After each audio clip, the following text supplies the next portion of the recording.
محترم سامعین کے علم میں یہ بات ہے کہ دین دو حصوں پر مشتمل ہے. ایک حصے کا نام عقیدہ ہے اور دوسرے حصے کا نام شریعت ہے، جسے آسان زبان میں اصول دین اور فروع دین کہا جاتا ہے.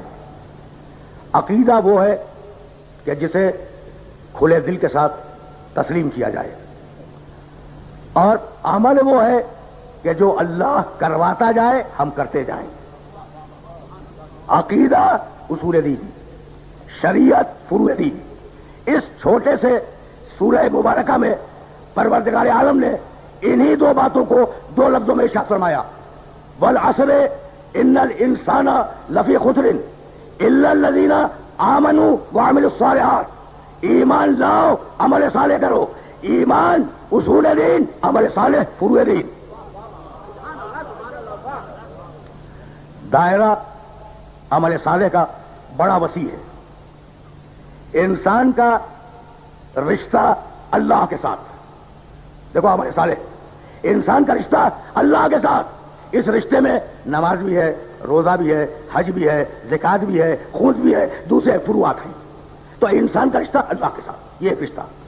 انسان کا رشتہ اپنے جیسے دوسرے انسان کے ساتھ، اس میں نکاح بھی ہے، طلاق بھی ہے، میراث بھی ہے، وقف بھی ہے، وصیت بھی ہے، سند بھی ہے، تجارت بھی ہے، یعنی ساری چیزیں شامل ہیں. اور اب تیسرا رشتہ انسان کا رشتہ اپنی ذات کے ساتھ، کہ تمہیں تمہارے اعضاء و جوارح کے ساتھ کیا سلوک کرنا ہے، تمہارے اعضاء و جوارح کے اور تمہاری ذات کے حقوق تمہارے اوپر کیا ہے. تو ان تین رشتوں کا نام ہے فروع دین، اور ان تین رشتوں کا نام ہے عمل صالح. اگر یہ بات واضح ہو گئی تو اب یہیں سے میں اپنے سننے والوں کو آگے لے جانا چاہ رہا ہوں. حقوق اللہ، انسان کا رشتہ اللہ کے ساتھ. حقوق العباد، انسان کا رشتہ اپنے جیسے بندوں کے ساتھ. حقوق النفس، انسان کا رشتہ اپنی ذات کے ساتھ. بھائی یہ حق ہے کیا؟ یہ لفظ تو بہت سنا ہے نا، حق وتواصوا بالحق. کیا ہے حق؟ تو جاؤ جتنی ڈکشنریاں ملے لفظ حق کے معنی دیکھو، جتنی تفسیریں ملے جہاں جہاں لفظ حق آیا ہے معنی دیکھو. حق کے معنی وہ چیز جو پہلے سے ثابت ہو.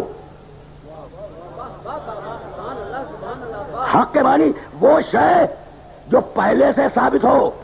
حق کے معنی وہ شے جو پہلے سے واقعاً موجود ہو، اسے کہتے ہیں حق.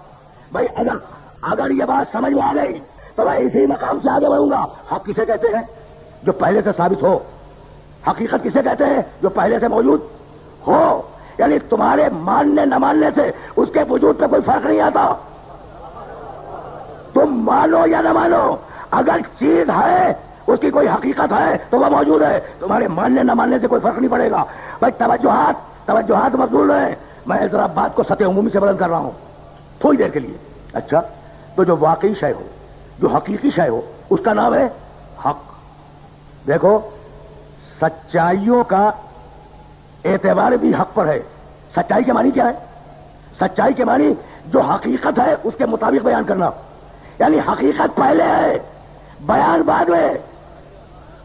کیا معنی ہے سچ کے؟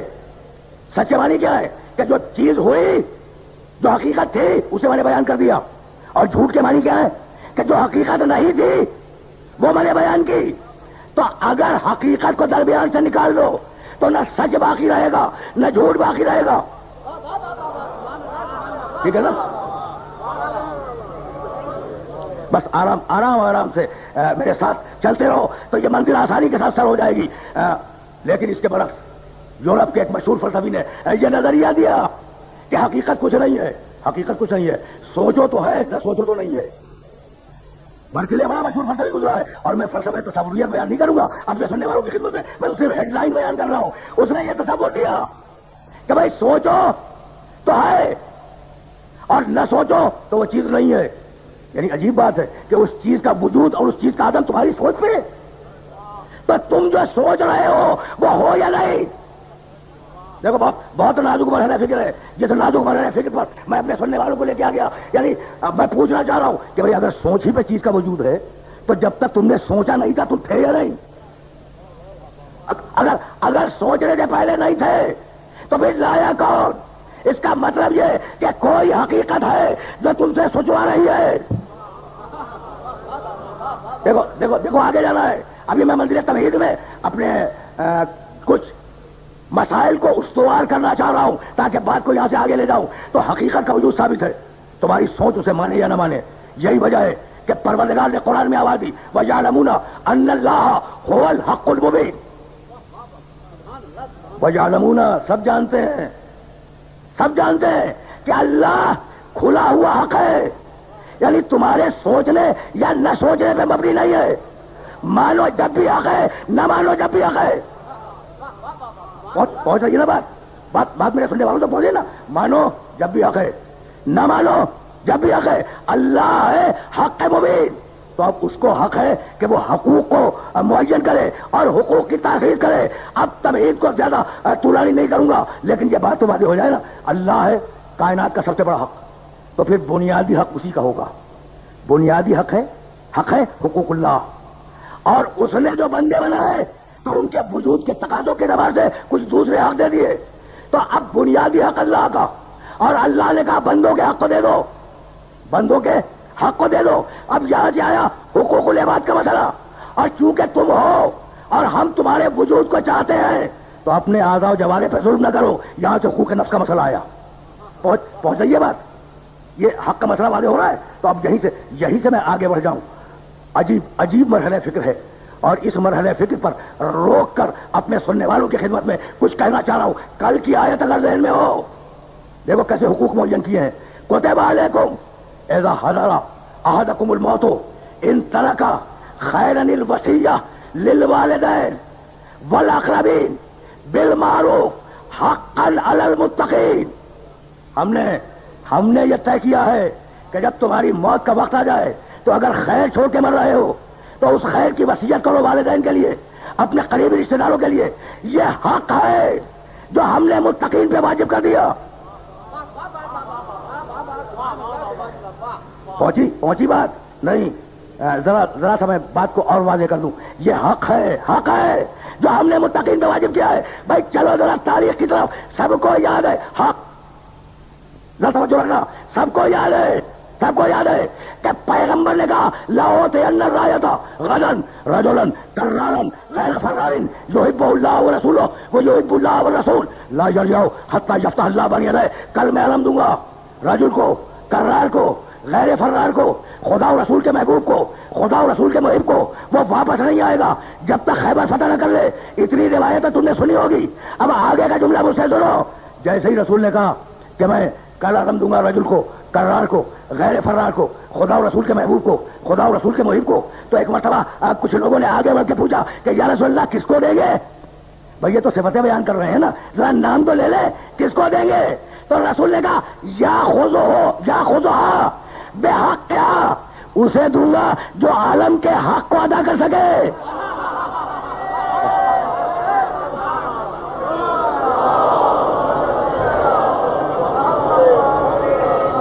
یا خذوہا بحق کیا, علم اسے دوں گا جو علم کے حق کو ادا کر سکے. صرف علم کو ہاتھ نہیں لگانا ہے, علم کے حق کو ادا کرنا ہے. تو بھائی حق سمجھ میں آیا؟ بھائی حق سمجھ میں آیا؟ اب میں کیسے اپنے سننے والوں کی خدمت درج کروں؟ بھائی فکر یہیں سے آگے بڑھ رہی ہے. دیکھنا اور اس مسئلے کو تاریخ سے کے حوالے سے دیکھنا. پیغمبر اپنی حق اور حق کی اہمیت, اب اس سے زیادہ نہیں رکوں گا لفظ حق کے اوپر, لیکن بات کو آگے لے جانا ہے. پیغمبر اپنی زندگی کے آخری لمحات میں, اور آخری لمحات میں عوام الناس کے سامنے پیغمبر اعلان کر رہا ہے. بڑا مشہور واقعہ ہے, سب کے علم ہے کہ میں اب اس دنیا سے جانے والا ہوں.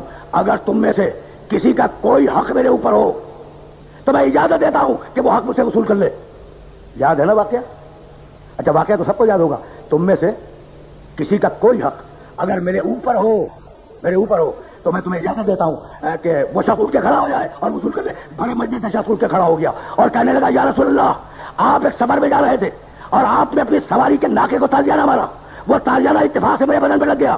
تو یا رسول اللہ میں یہ چاہتا ہوں کہ اس تازیانہ, وہ جو تازیانہ لگا اس تازیانہ کے بدلے میں نعوذ باللہ آپ کو تازیانہ لگاؤں. رکے رہنا اس مرحلے پر. کیا کہا اس شخص نے کہ یا رسول اللہ آپ جا رہے تھے اور راستے میں چلتے چلتے آپ نے اپنی سواری کے ناکے کو تازیانہ مارا اور اتفاق سے وہ تازیانہ مجھے لگ گیا، تو میں یہ چاہتا ہوں کہ آپ کو اس کے بدلے میں نعوذ باللہ کیسا سنوں تازیانہ لگاؤں، یہ ہے میرا حق۔ کہا میرا عصا لایا جائے، بڑا تفصیلی واقعہ ہے، میں مختصر بیان کر رہا ہوں، عصا لایا جائے، عصا آیا، کہا یا رسول اللہ، بھائی توجہ رہے، یا رسول اللہ، جس بات آپ کا تازیانہ لگا میرے جسم پہ لباس نہیں تھا، پیغمبر نے اپنی قمیص ہٹائی، جیسے ہی پیغمبر نے قمیص ہٹائی وہ دوڑتا ہوا گیا، پیغمبر کے جسم کو بوسہ دیا، کہا یا رسول اللہ یہ جھوٹ تھا، یہ جو میں نے کہا یہ جھوٹ تھا، یا رسول اللہ میں تو بہانہ بنا رہا تھا آپ کے جسم مطہر کو بوسہ دینے کے لیے، بھائی رکے رہنا، میرا نبی کہہ سکتا تھا، میں نے اپنی پوری زندگی میں تازیانے کو ناخے کو تازیانہ نہیں مارا۔ پیغمبر کی لائف ہسٹری کے اندر دیکھ لینا، پیغمبر کی تاریخ میں یہ مل جائے گا کہ پیغمبر نے زندگی میں کبھی اپنی سواری کے جانور کو تازیانہ نہیں مارا۔ تو رسول کہہ سکتے تھے نا تو جھوٹا ہے، کہہ سکتے تھے رسول تو جھوٹا ہے، میں نے تو کبھی تازیانہ نہیں مارا، لیکن رسول نے کہا نہیں جھوٹا نہیں، میں تو جھوٹا حق بھی دینے کے لیے تیار ہوں۔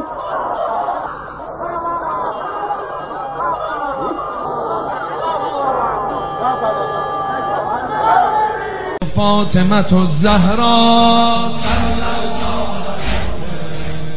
فاطمة الزهراء صلى الله عليه